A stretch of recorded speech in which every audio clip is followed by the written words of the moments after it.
Hey guys, I'm really sorry I haven't posted up anything in ages. It's just that Jamie and I were kind of working on the same project on the 7 things video that I told you guys about. We got about like 3 or 4 things and he left. He's in UBC, University of British Columbia in Vancouver now. I hope he's having a great time. We never finished the video and you know what? Don't think it's gonna work out with that video anyway, so really sorry if you're looking forward to that. Anyway, so recently I've been taking a class called Gender and Sexual Diversity in uni, and it really got me thinking about diversity in Hong Kong. So one of the major things that really hits me when I'm walking about or doing my thing outside is like you get people with really weird names. I mean, I've honestly seen someone called Christmas, someone called Thunder, and what was it? Paper. Okay, who calls a kid Paper? I mean, then you got the kid's brother. I mean, Pen, Ruler, Protractor. I don't know. I mean, I know some people from high school, and I went to high school here in Hong Kong, although it was an international school. Some kids were, I guess, local. Anyway, you had like the entire family. We had piano, viola, and melody. So I guess their parents kind of were into the whole orchestra thing, and beats me. One of the weirdest thing happened yesterday morning when I went to the bank, and this lady who was at the counter, her name was Manky, like. So anyway, it's like as if people got sick of using normal names and then they went to months, which is actually okay. You got April and you got June, and I think I've seen like July somewhere in there, and there's May. Really nice months. I mean, not too cold. I like the summer and the spring.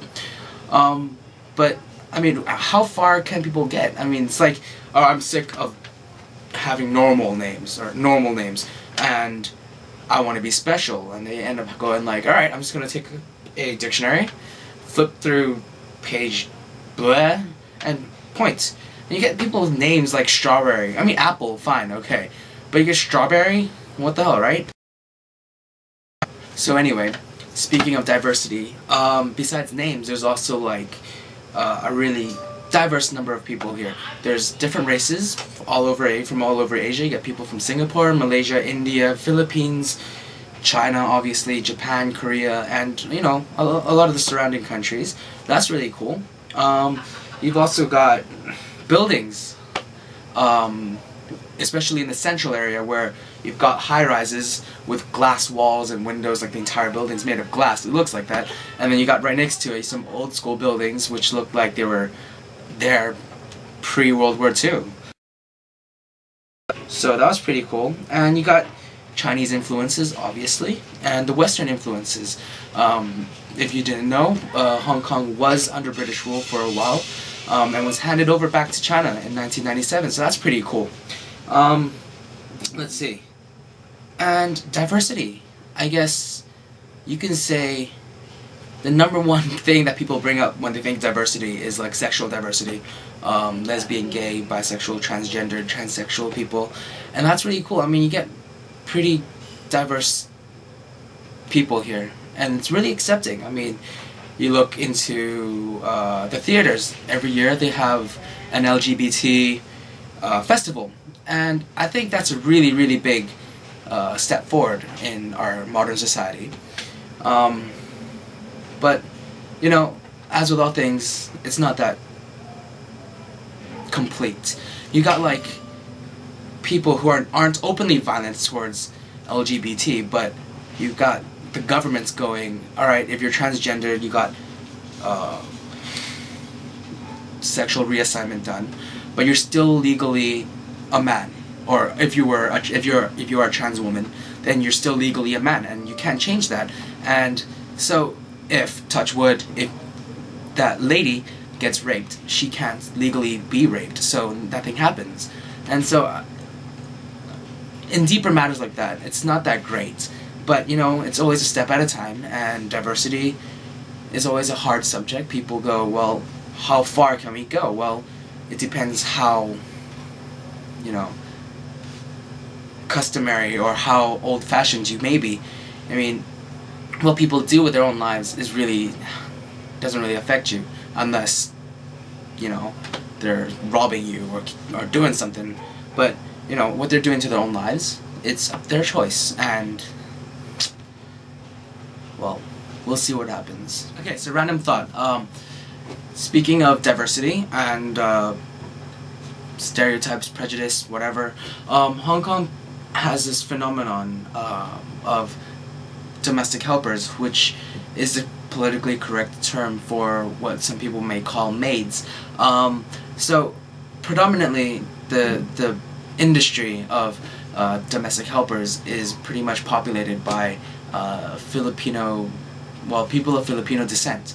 And so there's this entire thing of going like, oh, you're Filipino, you must be a domestic helper, or you're Filipino, you must be an auntie.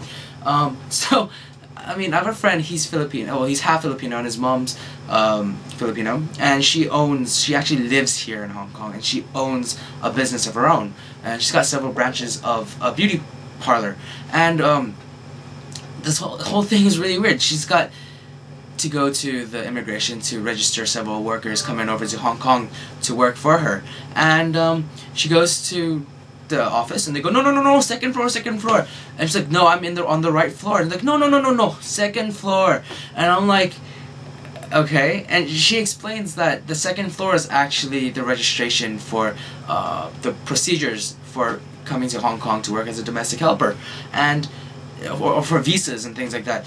And you know, the weird thing is, you got discrimination going around in the States. You got it going on in the UK and Australia. You got it going on everywhere, okay? And it's generally being people of different skin colors, okay? Basically speaking.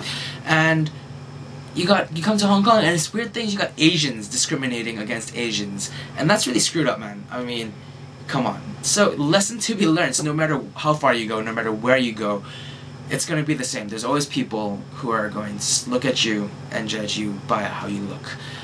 They can even write an entire essay on a book just by looking at the cover. So, you know what?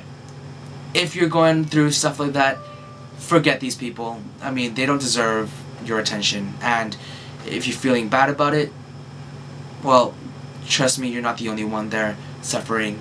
I get a lot of crap, not because of my skin color, but more of where I'm from. I'm from California, and hell, I speak Cantonese, I would say relatively fluently, but, you know, I've got this accents going on, and people always go, oh, why don't you speak better Chinese, or why don't you speak English? And then my general response would be like, well, okay, why don't you speak English, or fine, I'll speak English, but the problem is you probably won't understand what I'm saying anyway. So you know what? Me speaking Chinese to you is for your benefit, and if you don't appreciate that, well then, it's your loss. So, hey, it happens to the best of us. And I'm not saying I'm the best, I'm just saying it happens to everybody. Okay? And while I'm at it, super big shout out to Kev Jumba for that video ages ago. You can't be prejudiced or biased or whatever towards people of mixed racial descent. So my friend and I actually had this going on. I've got several of them. Some of them are like Welsh Japanese, Welsh Filipino, some of them like American Japanese things going on, and I'm just like, we're trying to insult each other. We spent like a whole good 45 minutes sitting there trying to insult each other. Well, you're just stupid because you're and it just ended up that way. So you know what? That was a really good point. Thank you. I just wanted to say sorry about the long time no post.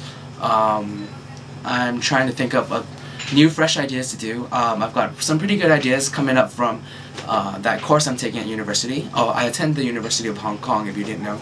And yeah, hope you guys enjoy the coming films, and thanks for watching.